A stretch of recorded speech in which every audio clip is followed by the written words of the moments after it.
Hey y'all, welcome back to Maple and Roots. Today I just decluttered this. If you want to watch that video, go ahead and look up now and click on it. I just decluttered the top of our school area. This is our school kind of hub thing that we have going on. Kids are talking, Zion's playing the piano. Welcome to life here. But I'm going to show you today he's saying hallelujah, how I plan for language arts and how I'm planning this year as I'm not buying any curriculum and what I'm doing for that. So as you can see in this chest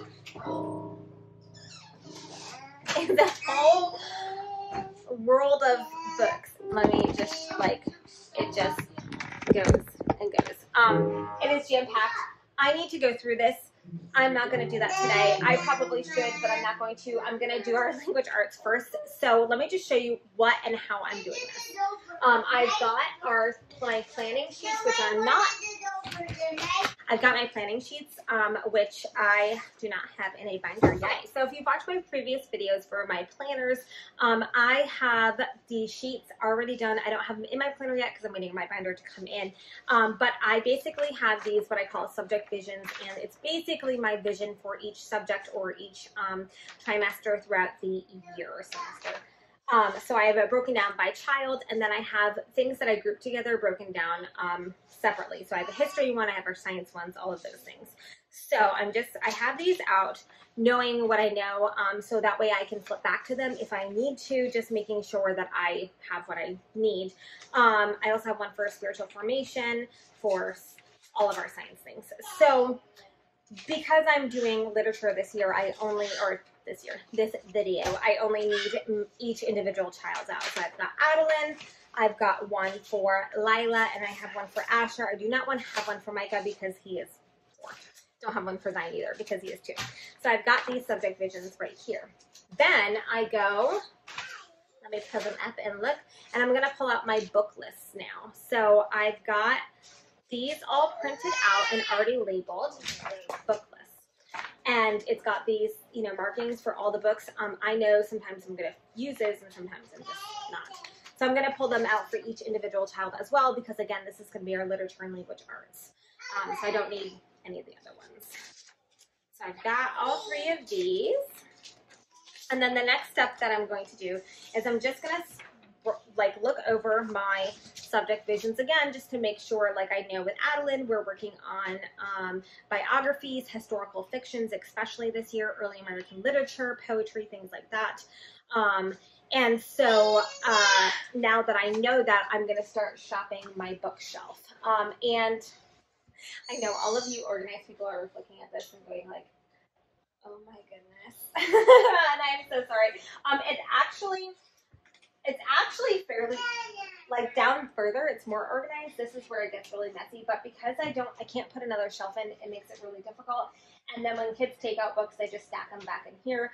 So I am, yes, going to clean this, however, probably not today. So what I'm going to do is I'm going to grab a pen and I'm going to just start pulling out books that I think will be really good for Adeline this year for each trimester.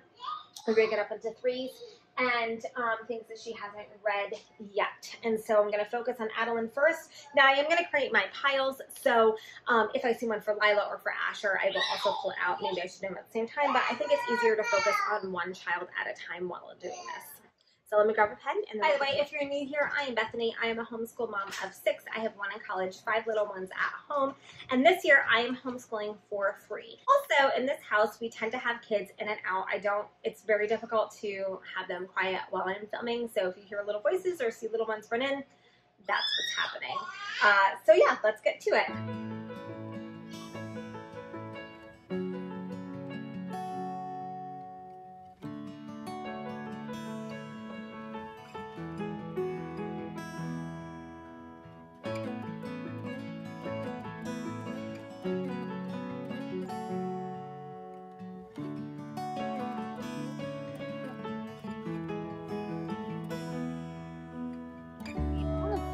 We paused this bookshelf shopping event to a nursing break. So I started throwing them all in piles. And this is what happened. So now I have to sort these. Now, some of these are definitely going to be history reads versus literature reads. I was kind of pulling them out at the same time, although I still have more history reads that I need to go and grab.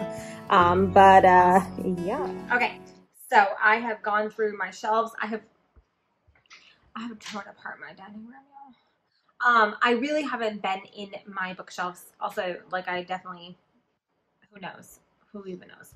But I haven't really been in my bookshelves since the end of last school year, really probably towards the end of the last trimester, because I don't know, it just life.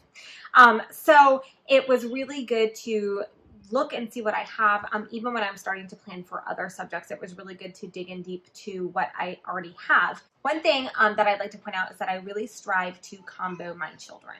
So I like when they're reading the same thing, when we're teaching the same thing. It just makes my life a whole lot easier. So as I go through these, you're going to see that, especially with the girls. As the boys get bigger, you're going to see the same thing, especially with the boys. The boys are going to be really combo just because of the way that the ages go and how and where they are in their education, right? The girls are really comboed and the boys are really comboed. And some of that has to do with learning styles and abilities. I have some kids that just are a little bit faster and some kids that are faster in other things.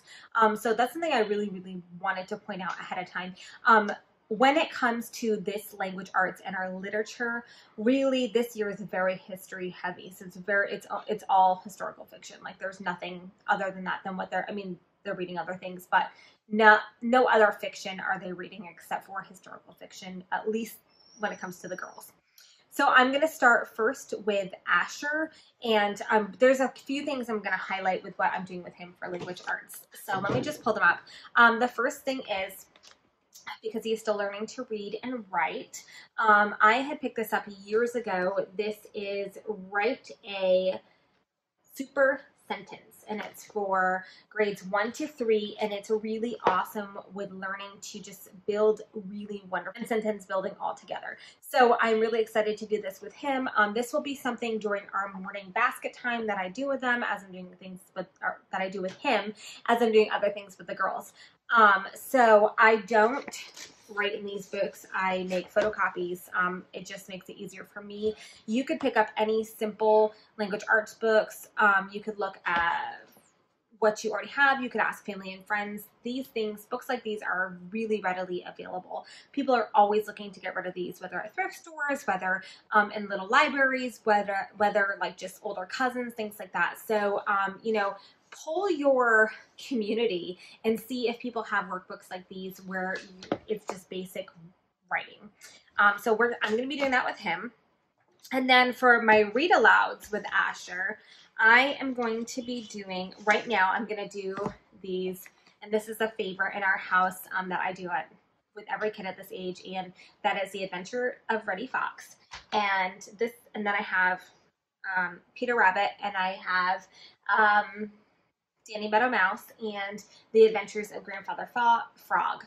So we'll basically be doing these throughout the school year, and it's a really good to introduce these young guys to beautiful, rich literature, really helping them to listen to language that was written, you know, a long time ago.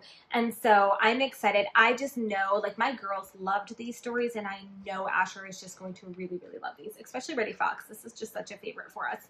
And I pulled these originally when I was using Heart of Dakota. So I used to use Heart of Dakota, and it was great for the time, and of course now we're not using it. But that's where I discovered these Thornton Burgess books, and they're awesome. I also have on the Kindle, I have another Thornton Burgess books where it's just like little mini stories. So I might do that with him as well. We'll see what happens. Also for a read aloud, I have a lot of Beatrix Potter's things. Now I've done a lot with him. This is the one that I pulled out that I haven't done yet with him. This is The Tale of Jemima Puddle Duck.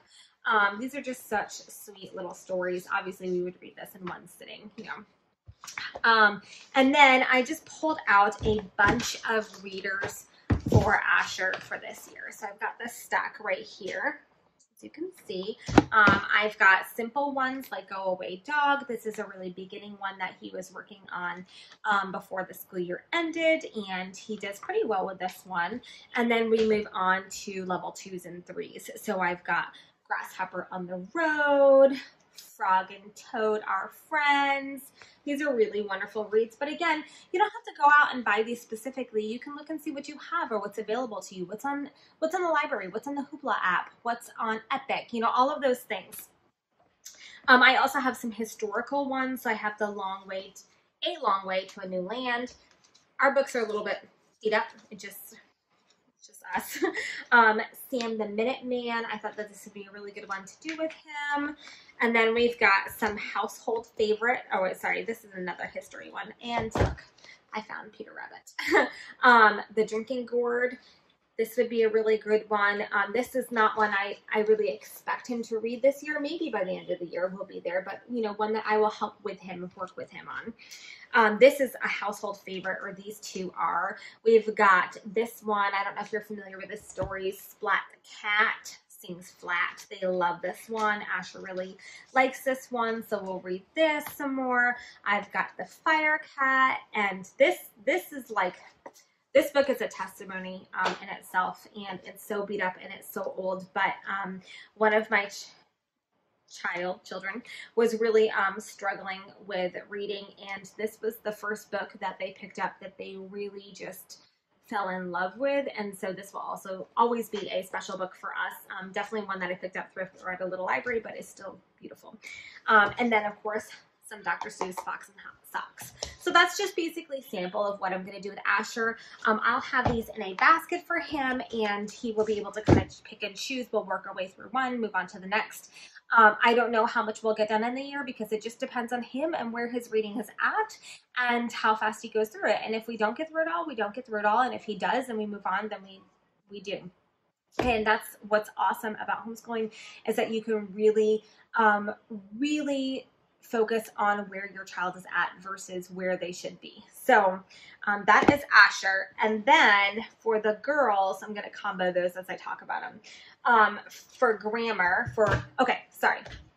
So let me backtrack a little bit. For Asher, for language arts, we will be working on basic sentence structure. We'll be working on basic punctuation, capitals, punctuation, and nouns and verbs.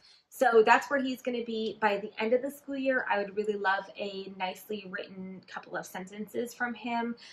That's kind of our focus. And this year we're really looking at biographies as we're in early American history. And what I would love is for each child, including Asher, to pick somebody that they want to learn about and do a small biography on them. So Asher would just obviously be a small thing, not as intense, but we'll see what happens where he ends up. You know, he'll be closer to getting into second grade at that point, and so we'll see where that goes.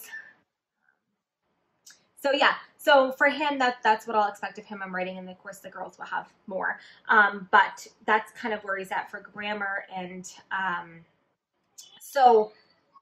okay, so then with the girls and with Asher, we will have a morning basket time where we kind of dig into some things like poetry. I've got a beautiful, it's here somewhere. Okay, I have this beautiful, I love this book, Robert Frost poetry. We've actually done this a couple of times, but I feel like it's okay to especially with poetry, to keep reading it and keep cycling it, especially as they get older, because they might learn differently or they might understand different concepts from it. So we're going to be doing this from Robert Frost for poetry this year. And then I've got these grammar goodies right here. So I kind of dug through my cabinet. And the first ones that I have are this one, Bachelor Basics, Grammar, the Bill of Rights. And it just goes by little sections right here. So we've got phrase, there is simple sentences, prepositions, and what I'm planning on doing, what I think, and it'll depend on how fast they go, is kind of taking 1 to 2 ideas from this book and studying it per week. So every day, so say we're going to be doing prepositions, we're going to work on what a preposition is and how we're using it and focusing on that, like basically what, like for a week or 2 weeks or however long it takes for them to really understand that concept. And then I've got this. I don't even know where I got it from. This is what happens when you homeschool. People give you stuff. This is a grade 4, the grammar and writing book. I will definitely use this for reference. Again, it's kind of almost like a dictionary to just like open it up and look at it. But there's like testing in here, which we won't be doing. But this is a really good thing to pull from. It doesn't really matter about the grade for the girls as we're going into grammar, since I'm not using an actual curriculum this year. And then further, I've got this one, which is the Giant Write Every Day. We have used this before. I just make copies, and Asher can definitely participate in this as well as he wants to. And it just gives beautiful, beautiful writing prompts, and it goes by like from September, I think, through June. But like over here, it's got January right here. It is the epitaph for the old year. So it's really encouraging. Let's write about this old year right here. And this is a really good day to just, a really good thing to warm up our day. So when we take out our morning basket and when we kind of get going, this will be one of the first things that we do is we'll start like just with a simple writing exercises in here, or we'll do some writing prompts from this. I have a couple of these writing prompt books. This is 300 writing prompts. Lexi used one of these one year, or for a half semester actually, for creative writing credit. But there's just different writing prompts in it. Now, sometimes these are more adult writing prompts, okay? So, like when I open this up, I read it, it says, when was the last time you felt needed? I don't know. So, obviously, this is something that I will go through, and they're not going to actually write in the book. I will just give them that prompt. Like this one, what takes too long? Getting in the car. I don't know. And it just really warms up those writing skills throughout the day. So that's kind of our grammar of where we're going to be. And then, of course, the girls are going to be writing more. They're going to be writing biographies this year, creative writing stories, some poetry, and we'll be continuing to focus on grammar throughout that. So that's kind of grammar for the girls and how I'm doing grammar this year. A very simple approach. We're definitely, they're also going to be doing copywork. All of them will be doing copywork and, of course, working on their handwriting. The girls are working on cursive, and Asher is working on his print. I really like to take that Charlotte Mason approach of doing the copywork, especially when it comes to grammar, and dictation as well, and narration for reading. I think that those are really wonderful ways to learn grammar concepts. And for our family, what I have seen that really works the best. I don't think worksheets and things like that typically work well for my children. So that's just kind of where we're at with that. So then for the girls, this is the first year. I've already shared how we're doing our Bible this year, as in I'm not doing it.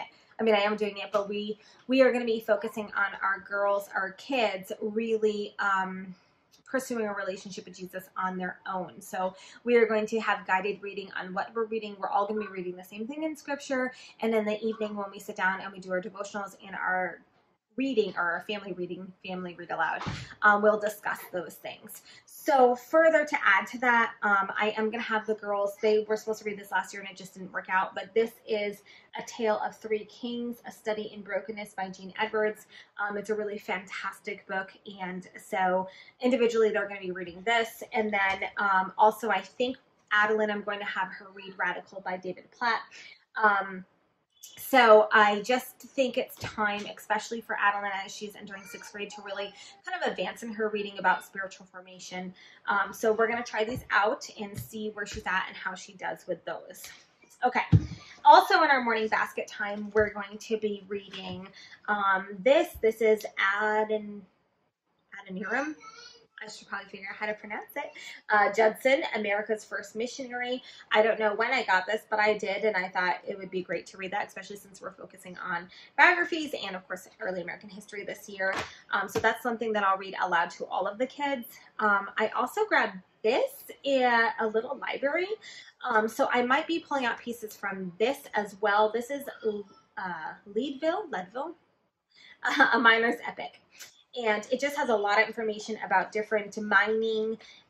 And I just thought, like, how awesome. And then we've got other reads like this one that we'll read together. This is Stitching Stars, the Story Quilts of Harriet Powers, which is just an excellent. This is, I think, in a series, African American Artists and Artisans. I would love to find more of these. I might look on thrift books, or if anyone local knows that they have any, because this just really looks like a beautiful series. So I'm very excited to do this with the kids. And then I've got just a simple biography on Booker T. Washington. This is, one that will just take us a day to read. And then I've got these over here. So I have the Drinking Gourd. This is obviously, a fairly easy read. And Follow the Drinking Gourd, which is just beautiful. Like,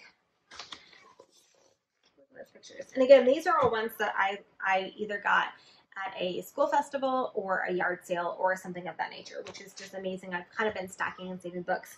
I also have this, which is if you traveled on the Underground Railroad, which is really wonderful. One thing I will say is that I would like to expand more of our reading on different cultures that make up the United States, especially, between the 1600s to the late 1800s post-Civil War. And I definitely am still on the lookout for art and music, so we'll see what happens there. And then I have this next series of books. The girls will be reading these.